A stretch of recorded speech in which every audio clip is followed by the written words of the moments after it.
Konnichiwa, eu sou Rebeca Nishi e você está no canal Chá com Arroz. Hoje nós vamos falar de Akira Kurosawa, o diretor japonês que inspirou George Lucas.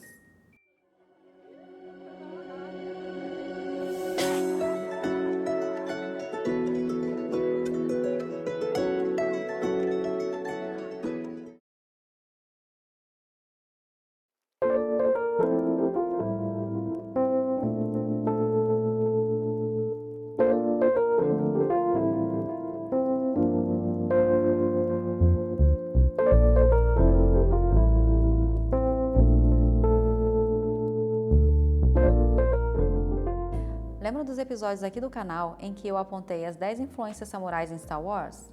Lembra dos filmes que eu mencionei? Então, são todos filmes de Kurosawa. Akira Kurosawa foi um dos cineastas mais importantes do Japão, e seus filmes influenciam uma grande geração de diretores. Com uma carreira de 50 anos, Kurosawa dirigiu 30 filmes.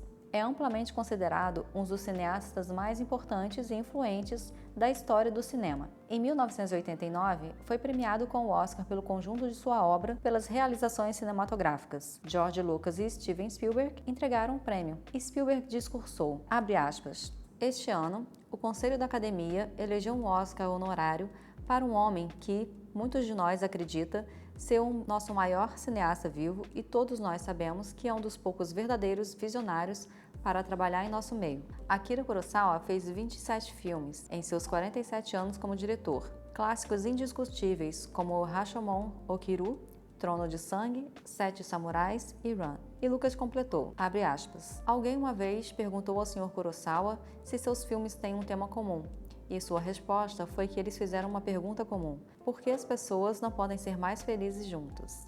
Ele colocou essa questão em termos contemporâneos e em filmes históricos épicos, mas sempre respondeu de uma forma que se intensifica e finalmente transforma a nossa realidade humana compartilhada em uma coisa de beleza impressionante e muitas vezes trágica, fecha aspas. No início da carreira, entre 1936 e 1941, o então assistente de direção esteve na equipe de produção de 24 filmes.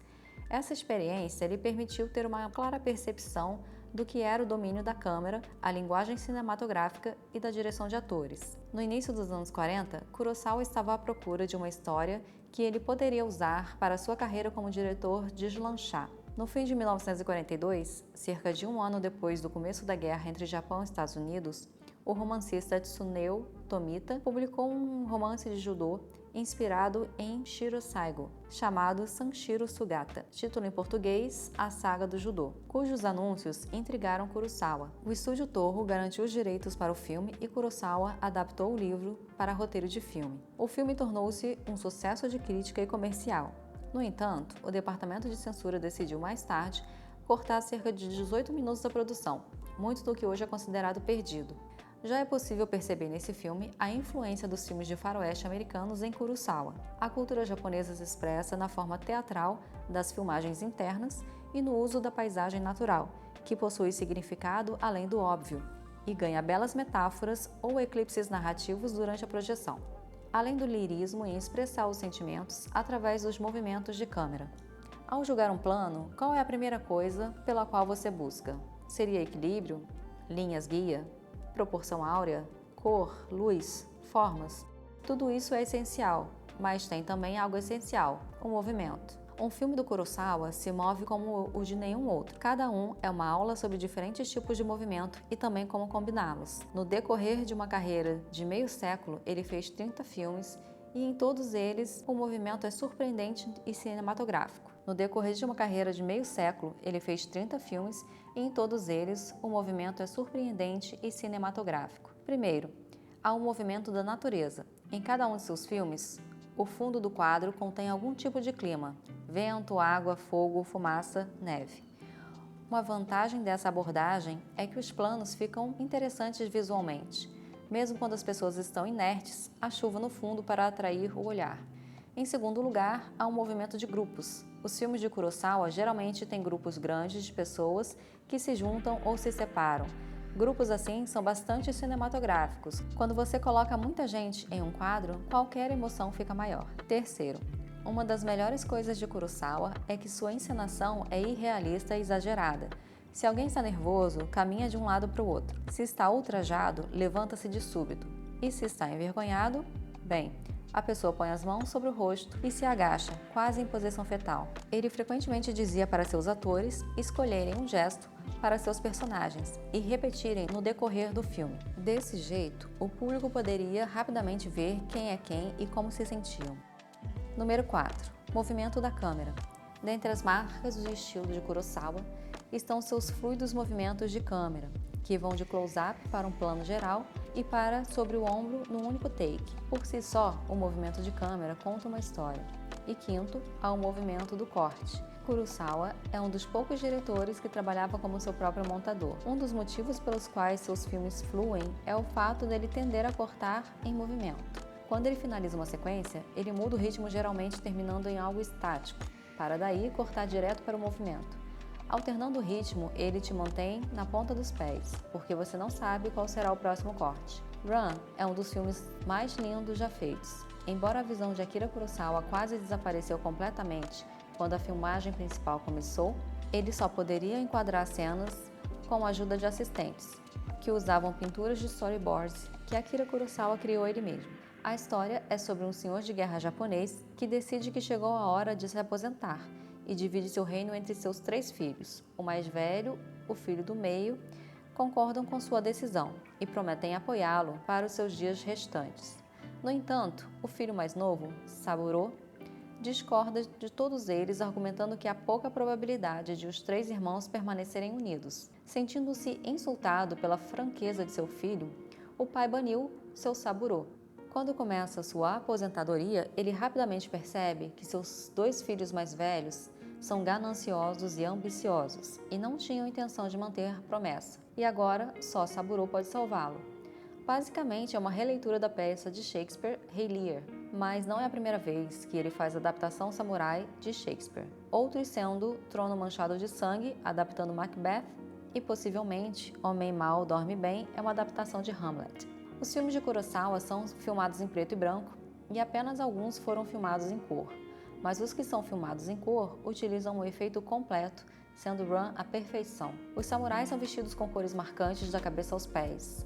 O sangue é vermelho brilhante e se choca com quaisquer que sejam as superfícies onde ele espirra. Os pôres do sol são incríveis, dando-lhes um nostálgico sentimento onírico. É claro que os filmes de Kurosawa usavam a natureza como retrato. Kurosawa também foi um grande pintor. Na verdade, ele passou 10 anos fazendo storyboard para filmes. Essa habilidade foi útil em muitos dos seus filmes, desenvolvendo cada cena semelhante a um retrato.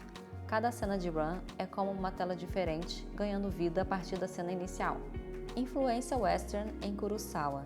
John Ford, considerado um dos diretores mais importantes da história dos Estados Unidos, influenciou Akira Kurosawa. Para começo de conversa, para quem não conhece John Ford, ele é considerado o maior diretor americano de faroestes. São dele alguns clássicos como Rastros de Ódio e No Tempo das Diligências. Ford ganhou notoriedade por conseguir contar histórias envolventes e populares, mas que também tinham uma qualidade visual impressionante. Kurosawa conheceu o trabalho de John Ford quando ainda era jovem, e ele ficou completamente apaixonado pelos filmes americanos. Por isso, quando ele decide se tornar cineasta, o que ele mais fez foi estudar a obra de John Ford. O próprio diretor expressou em sua autobiografia o quanto ele admirava o diretor americano. Já deu para entender como isso se reflete no trabalho de Kurosawa, que percebeu que o faroeste podia ser bem adaptado no contexto do Japão feudal. O ciclo se completou quando os filmes de Kurosawa começaram a influenciar a geração mais nova do cinema. Mas a influência de Kurosawa no cinema ocidental vai além do faroeste, e é isso que é a beleza da coisa. Por mais que a princípio o velho oeste americano pareça ser completamente diferente do Japão feudal, Kurosawa percebeu que ambos os cenários poderiam contar histórias parecidas. Isso ficou ainda mais evidente na década de 60. Acontece que na Itália existia um jovem cineasta chamado Sergio Leone, que tinha crescido assistindo faroestes americanos até que um dia ele viu no cinema Yojimbo, dirigido por Akira Kurosawa. Yojimbo teve um impacto tão grande em Leone que ele decidiu adaptar aquela história, só que transformando em um dos melhores faroestes de todos os tempos, por um punhado de dólares. E fica claro quando você compara as duas histórias. Um homem solitário chega a uma cidade pequena. Lá, 2 senhores do crime de grupos rivais competem entre si pela supremacia local, e ao ver o forasteiro, que é um habilidoso lutador, as duas gangues tentam recrutar os serviços dele, o que vai criar tensões. Quando o filme finalmente estreou em terras americanas, Clint Eastwood se tornou uma estrela. Mas esse não foi o único faroeste a adaptar Kurosawa. Um dos maiores clássicos do cinema, Os Sete Samurais, foi recriado como outro dos melhores faroestes já feitos, Sete Homens e um Destino, de 1960. Ambos os filmes contam a história de um grupo de 7 guerreiros que são recrutados por uma pequena cidade que precisa de proteção contra bandidos. E como você provavelmente já sabe, Hollywood revisita essa história várias vezes, com várias versões diferentes. Um exemplo inesperado é Vida de Inseto, da Pixar. A trama básica é a mesma. Uma cidade de formigas é atormentada por bandidos constantemente, até que o protagonista reúne o que ele acredita ser um grupo de guerreiros que pode proteger o povo dele. Outros filmes, com inspiração no clássico japonês, seguem a fórmula dos guerreiros contratados para defender uma vila ou um país de um mal maior. A fórmula dos personagens também se repete.